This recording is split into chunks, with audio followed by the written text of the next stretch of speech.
2023-এর world কাপে Afghanistan team যেই কাজটি করতে পারেনি, সুবর্ণ সুযোগ ছিল তাদের হাতে অস্ট্রেলিয়া টিমকে হারানো, কিন্তু গ্লেন ম্যাক্সওয়েলের দুর্দান্ত ব্যাটিংয়ের কারণে ওই ম্যাচটি অস্ট্রেলিয়া টিম জয়লাভ করেছিল এবং আজ সেই বদলা নিয়ে নিয়েছে আফগানিস্তান টিম।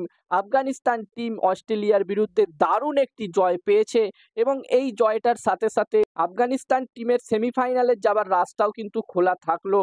আফগানিস্তান টিম তাদের শেষ ম্যাচটি বাংলাদেশ টিমের বিরুদ্ধে খেলবে। যদি বাংলাদেশ টিমকে তারা হারাতে পারে তাহলে কিন্তু এখানে আফগানিস্তান টিমের চান্স থাকবে সেমিফাইনালে কোয়ালিফাই করার। অন্যদিকে অস্ট্রেলিয়া টিমেরও কিন্তু এখনো চান্স আছে সেমিফাইনালে কোয়ালিফাই করার। ভারত এবং অস্ট্রেলিয়ার মধ্যে সুপার 8-এর একটি ম্যাচ আছে যেটা আগামীকাল হবে এবং সেই ম্যাচটি যদি অস্ট্রেলিয়া টিম জিতে নেয় তাহলে কিন্তু এখানে অস্ট্রেলিয়া টিমেরও চান্স থাকবে সেমিফাইনালে কোয়ালিফাই করার। এখানে আফগানিস্তান এবং অস্ট্রেলিয়া দুটি টিমের মধ্যে যেই টিমের রান রেট বেশি থাকবে সেই টিম কোয়ালিফাই করে যাবে সেমিফাইনালে। যদিও বন্ধুরা এখানে বাংলাদেশ টিমেরও কিন্তু চান্স আছে, কিছুটা হলেও চান্স আছে এখনো সেমিফাইনালে কোয়ালিফাই করার। যেখানে বন্ধুরা অস্ট্রেলিয়ার টিম যদি তাদের শেষ ম্যাচটি সুপার 8-এর শেষ ম্যাচটি ভারতের বিরুদ্ধে হেরে যায় এবং বাংলাদেশ টিম যদি আফগানিস্তান টিমকে বড় ব্যবধানে হারিয়ে দেয় তাহলে কিন্তু এখানে বাংলাদেশ টিমেরও চান্স আছে সেমিফাইনালে কোয়ালিফাই করার। তো বন্ধুরা এখানে সুপার 8-এর গ্রুপ এ কিন্তু খুবই ইন্টারেস্টিং হয়ে গেছে, যেখানে ভারতীয় টিম অলরেডি কোয়ালিফাই করে গেছে সেমিফাইনালে।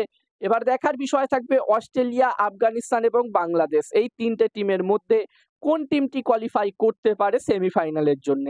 আর বন্ধুরা আফগানিস্তান এবং অস্ট্রেলিয়ার মধ্যে যেই ম্যাচটি হলো কিছুক্ষণ আগে সেই ম্যাচটির ব্যাপারে যদি আমি কথা বলি, তো বন্ধুরা যেই পিচ এই ম্যাচটি হলো সেই পিচটি কিন্তু অনেকটাই স্লো পিচ ছিল এবং আফগানিস্তান টিম প্রথমে ব্যাটিং করে অস্ট্রেলিয়া টিম টসে জিতে ফিল্ডিং করার সিদ্ধান্ত নেয় এবং আফগানিস্তান টিম প্রথমে ব্যাটিং করে 148 রান করে এবং রহমানুল্লাহ গুরবাজ বরাবরের মতোই এই ম্যাচটিতেও দারুণ পারফরমেন্স করে, 60 রান সে করে এবং আফগানিস্তান টিম প্রথম উইকেটেই 110 রান প্লাস পার্টনারশিপ করে ফেলে এবং তার ফলেই তারা 148 পর্যন্ত করতে পারে এই ম্যাচটিতে। এবং সেকেন্ড ইনিংসে অস্ট্রেলিয়া যখন ব্যাটিং করতে আসে প্রথম থেকেই আফগানিস্তানের বোলাররা দুর্দান্তভাবে শুরু করে, দারুণ বোলিং তারা করে এবং অস্ট্রেলিয়ার টিমকে মাত্র 127 রানে কিন্তু তারা অল আউট করে দেয় এবং ম্যাচটি তারা 21 রানে জিতে নেয় এবং নিজেদের সেমিফাইনাল খেলার চান্স কিন্তু বাঁচিয়ে রাখে। এবার দেখার বিষয় থাকবে আফগানিস্তান টিম সুপার 8-এ তাদের শেষ ম্যাচটিতে বাংলাদেশের বিরুদ্ধে কিরকম পারফরমেন্স করে। আর বন্ধুরা যেখানে এই ম্যাচটিতে গুলবাদিন নাইব দারুণ বোলিং করে, বলা যেতে পারে তার বোলিং এর কারণেই এই ম্যাচটি আফগানিস্তান টিম জয়লাভ করে। যেখানে গুলবাদিন নাইব তার নির্ধারিত 4 ওভারে 20 রান দিয়ে মাত্র 20 রান দিয়ে 4টে গুরুত্বপূর্ণ উইকেট নেয়, যেখানে সে Glenn Maxwell, Marcus Stoinis, Tim David এবং প্যাট কামিন্সকে আউট করে এবং বলা যেতে পারে তার পারফরমেন্সের কারণেই এই ম্যাচটিতে জয় পায় আফগানিস্তান টিম।